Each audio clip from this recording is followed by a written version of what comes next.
ಕಳೆದ ಹಲವಾರು ವರ್ಷಗಳಿಂದ ಶಿವಮೊಗ್ಗ ಜಿಲ್ಲೆಯ ಪುರದಾಳು ಗ್ರಾಮದ ಸುತ್ತಮುತ್ತಲಿನ ಭಾಗದಲ್ಲಿ ರೈತರ ಜಮೀನುಗಳಿಗೆ ಆನೆಗಳು ದಾಳಿ ನಡೆಸಿ ಬೆಳೆಗಳನ್ನು ನಿರಂತರವಾಗಿ ನಾಶಪಡಿಸುತ್ತಿವೆ.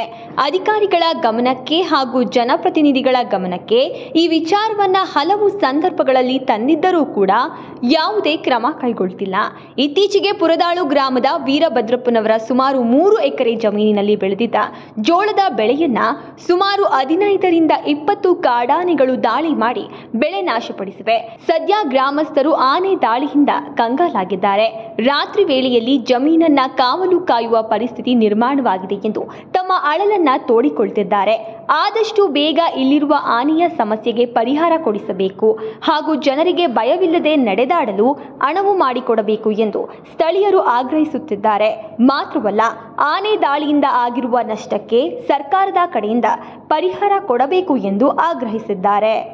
ನೋಡಿ, ನಾನು ಪುರದಾಳ, ನನ್ನ ಊರು ಅಡ್ರೆಸ್ಸು ಶಿವಮೊಗ್ಗ ತಾಲೂಕು,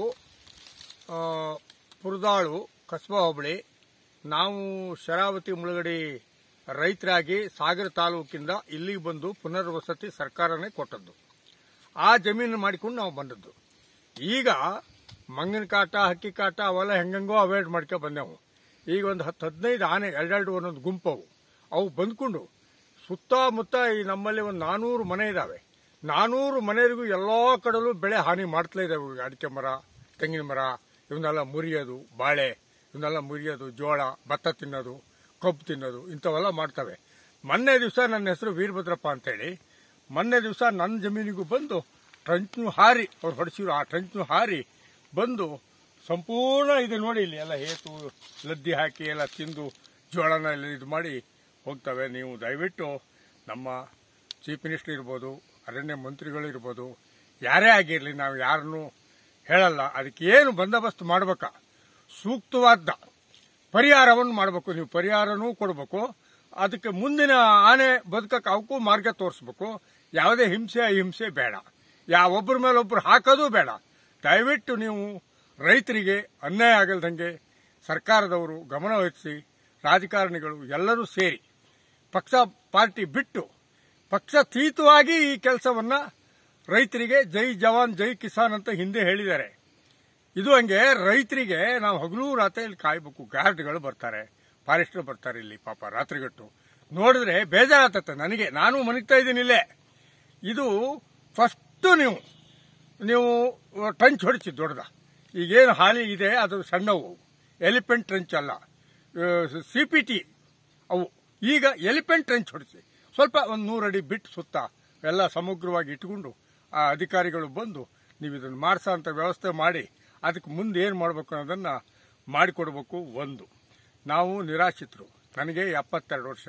ಈ ಗಳಿಗೆಗೂ ರಾತ್ರಿಗಟ್ಟು ಬಂದು ಹಕ್ಕೆ ಕಾಯ್ತೀವಿ. ನಮಗೆ ಇದು ಕೊಡ್ಲಾ ಅಂದ್ರೆ ನಾವೆಲ್ಲ ರೈತರು ಇನ್ನ ಜವಾಬ್ದಾರಿ ತಗೋ ಹೋಗ್ಬೇಕಾಗತ್ತೆ. ಸಾಕಷ್ಟು ಕೆಲಸ ಸರ್ಕಾರ ಮಾಡಿದೆ. ನಮಗೆ ಪುನರ್ವಸತಿ ದಾಖಲೆ ಕಿಕ್ಲೆ ಎಲ್ಲ ಸ್ವಲ್ಪ ಕೊಟ್ಟಿದ್ದಾರೆ. ಇನ್ನೂ ಕೆಲವು ಕೊಟ್ಟಿಲ್ಲ, ಕೊಡ್ತಾರ, ಅದೆಲ್ಲ ಹೇಳಲ್ಲ. ನೀರಾವರಿ ಮಾಡಿದ್ದಾರೆ, ಎಲ್ಲ ಮಾಡಿದ್ದಾರೆ. ನಾವು ಯಾರನ್ನೂ ದೂರೋದಿಲ್ಲ. ನಮ್ಮ ಜಿಲ್ಲಾ ಮಂತ್ರಿ ಅವರು, MLAಗಳು, MP ಗಳು ಎಲ್ಲ ಸೇರ್ಕೊಂಡು ಮಾಡ್ಬೇಕಿದ್ನ ಮಾಡಿ ನಮ್ಮ ಜಿಲ್ಲೆ ಶಿವಮೊಗ್ಗ ಜಿಲ್ಲೆ ಹೆಂಗೆ ಹೆಸರೈತ ಆ ಹೆಸರಿನ ಪ್ರಕಾರ ಒಳ್ಳೆ ರೈತರು ಅಂತ ಬಂದೈತಿಲ್ಲಿ. ಎಲ್ಲಾ ಪಾರ್ಟಿಯರು ಇದ್ದಾರೆ. ನಮ್ಮ ಜಿಲ್ಲೆಯಲ್ಲಿ 3-4 ಜನ ಮುಖ್ಯಮಂತ್ರಿ ಆಗಿದ್ದಾರೆ. ಈ ಹೋರಾಟಗಾರರು ನಮ್ಗೆ ತುಂಗಾ ನೀರನ್ನು ಕೊಟ್ಟಿದ್ದಾರೆ. ಇವಿಷ್ಟನ್ನು ಯಾರನ್ನೂ ಬಯದಿಲ್ಲ. ಎಲ್ಲ ಇಟ್ಟುಕೊಂಡು ಪಕ್ಷಾತೀತವಾಗಿ ಇದೊಂದು ಶಾಶ್ವತ ಪರಿಹಾರವನ್ನು ಕಂಡು ಹಿಡಿದು ನಮಗೆ ಮಾಡಿಕೊಡ್ಬೇಕು. ಇದು ನಿಮ್ಮಲ್ಲಿ ಯಾಕೆ ಗೊತ್ತಾಗ ಮನವಿಂದ ಕಳಕಳಿಯಿಂದ ಈ ಮಾತನ್ನು ಹೇಳ್ತೀನಿ. ಪ್ರಧಾನಮಂತ್ರಿಯವರಿಗೂ ಮುಟ್ಲಿ, ಎಲ್ಲರೂ ನಾವು ಒಳ್ಳೇದಾಗೋಣ ಅನ್ನೋದು ನನ್ನ ಗುರಿಯಾಗಿ ನಾನು ಇಷ್ಟೆಲ್ಲ ಮಾತಾಡೋದಕ್ಕೆ ಅವಕಾಶ ಕೊಟ್ಟಿರ್ತಕ್ಕಂಥ ನಮ್ಮೊಬ್ಬರು ಸಮೀಕ್ಷೆಗೆ ಬಂದಿದ್ರು, ಅವರು ಮುಖಾಂತರ ಕೊಟ್ಟಿದ್ದೀವಿ. ದಯವಿಟ್ಟು ಬಹಳ ಯೋಚನೆ ಮಾಡಿ. ಜೈ ಜವಾನ್. DDU ನ್ಯೂಸ್, ಇದು ಜನಸಾಮಾನ್ಯರ ಧ್ವನಿ.